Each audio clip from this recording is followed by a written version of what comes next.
Olá, bom dia, tudo bem com você? Olha, hoje nós trouxemos aqui na Vídeo Revista Bem-Estar, nós vamos ter uma conversa que eu tenho certeza que irá orientá-lo com o Dr. Dinarte Bittencourt. Bom dia, doutor, tudo bem? Muito bom dia, Maria, bom dia, ouvintes também.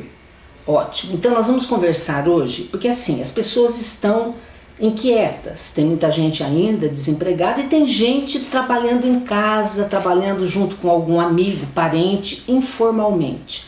Então a ideia é que nós possamos nos esclarecer com o Dr.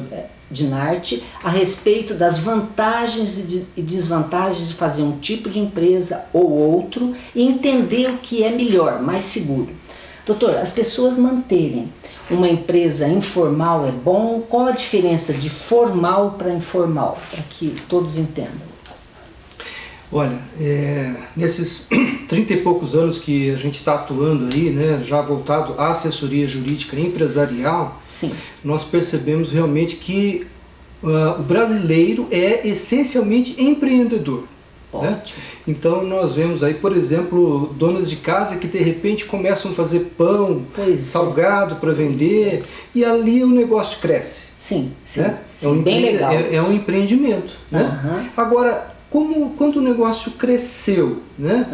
Será que compensa continuar na informalidade? Sim. Né? Ou compensa regularizar esse negócio? Quais os benefícios, quais as desvantagens? Né? Muito importante, né? Importante, porque sabe? às vezes o negócio cresce, aquele negocinho lá de fazer um salgado para vender, um doce, um bolo, né? Alguma coisa caseira, né? Cresceu. Sim. E agora? Né? Regularizar ou não? Bom, é muito mais vantajoso nós documentarmos tudo aquilo que nós fazemos, formalizarmos tudo aquilo que nós fazemos. Né? Hoje no nosso país nós temos, por exemplo, para começar um negócio, o negocinho está pequeno, né? A figura do MEI, que é o microempreendedor individual. Perfeito. Né? Qual é a vantagem do microempreendedor individual? A primeira vantagem né, é que ele vai ter um CNPJ. Perfeitamente. Né? Através desse CNPJ ele vai poder obter financiamentos, né? Ele vai poder recolher a previdência social em relação ao titular dessa MEI, dessa pessoa jurídica, digamos assim. Perfeitamente. Né? A questão tributária vai estar documentada, né? Porque às vezes nós podemos até raciocinar, nós vendo algumas pessoas raciocinando o seguinte: é melhor eu ficar na informalidade porque ninguém vai me achar para cobrar nada. Sim, né? A gente ouve muito isso mesmo. Né? Mas isso é um engano. Porque à medida que nós desenvolvemos a nossa atividade, nós estamos comprando e vendendo, nós de certa forma estamos aparecendo no mercado. Claro. Né? E nós estamos deixando de ter benefícios, estamos sujeitos sim, né, a sermos autuados. Então é muito importante que nós... Agora, conforme o tamanho do negócio, conforme o tipo de negócio, aí tem as diversas formas de empresas, de sociedades. Sim, de legalização disso. Nós falamos da MEI, né? Microempreendedor, seria o comecinho. A MEI não paga imposto, né, doutor? Paga, porque tem a previdência, né, social, claro, já está incluída ali. Já está incluída aí, certo. E eventualmente também tem algumas questões tributárias, mas coisas mínimas. Certo, né? certo.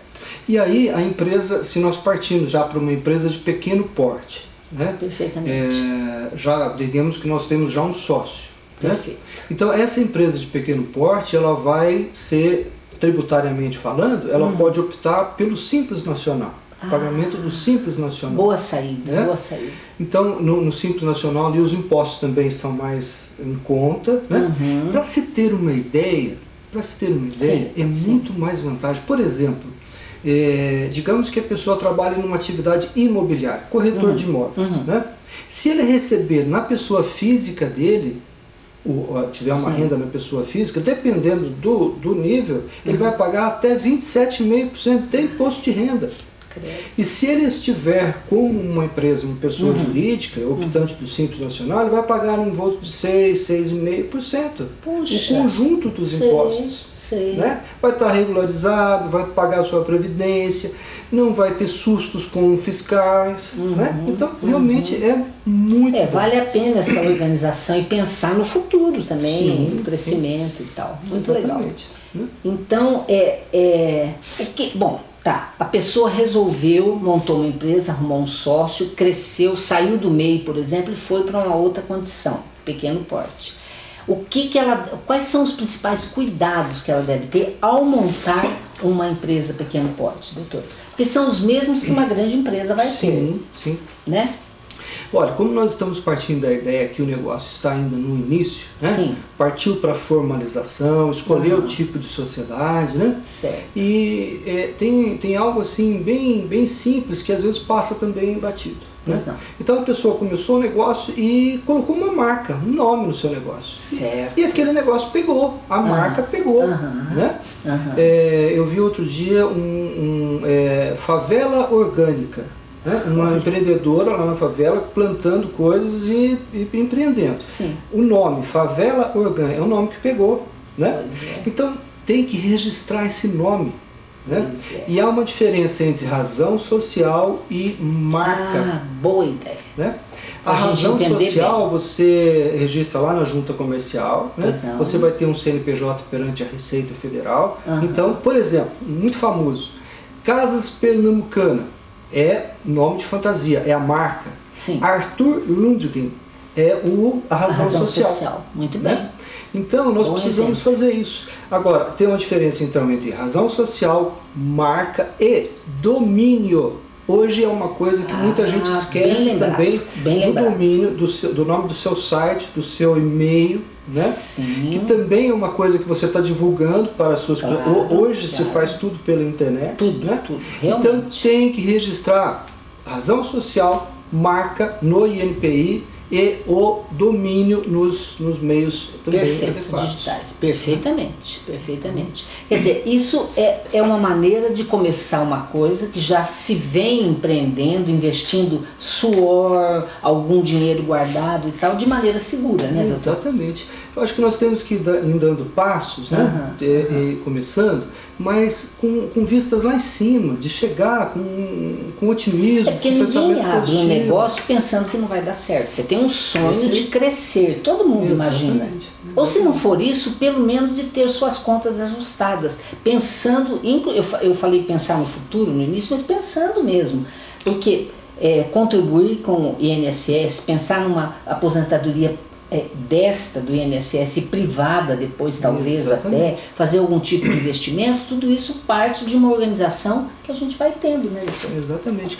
Olha, se aqueles que estão nos ouvindo tiverem alguma dúvida, né, estiverem iniciando o negócio ou já estiverem com um determinado nível do seu negócio, consulte um bom contador, consulte um bom advogado que entenda do setor empresarial. Assessoria jurídica empresarial, às vezes, essa consulta vai lhe evitar muitos aborrecimentos no futuro. Eu acredito nisso, acredito sim. Essa mania de brasileiro de dar um jeitinho, né? Eu acho que jeitinho, nós passamos dessa época de jeitinho, né? Então, vamos dar um jeito dentro das regras, dentro do que está normatizado, que é muito mais seguro para todos, né? Eu sempre costumo citar um exemplo, né? Às vezes quando a gente está com um problema de saúde, ao invés de nós irmos no médico, nós vamos no farmacêutico. Né? Pois é. Então, às vezes o farmacêutico pode ter boa vontade, mas ele não tem talvez o estudo para nos orientar. Né, claro, e não é especializado, né? Uma coisa muito geral. O mesmo remédio para gripe para um não vai ser bom para o outro, nem pode até não fazer efeito. Né? Hoje, por exemplo, com aqueles que estão começando, tem o Sebrae, por exemplo, que pode dar uma boa consultoria de graça. Então, boa lembrança. Então, tem um ditado, né, que duas cabeças pensam melhor que uma. Sim. Então, temos que buscar ajuda, sim, para o nosso negócio. E que todos nós possamos progredir aí. Perfeitamente. Muito. A verdade é o seguinte, tanto em saúde quanto em negócios, a ajuda profissional é o ideal, não é mesmo? Exatamente. Gente, olha, estamos encerrando. Vocês podem, inclusive, fazer uma coisa. Se tiverem alguma dúvida específica, a gente pode transformar isso num próximo vídeo, né? Então, se comunique, se inscreva no canal. Se gostou do nosso conteúdo, né, doutor? Dê um like aqui. Enfim, esteja com a gente, tá? E nos acompanhe na próxima entrevista. Muito obrigado. Um abraço. Até a próxima.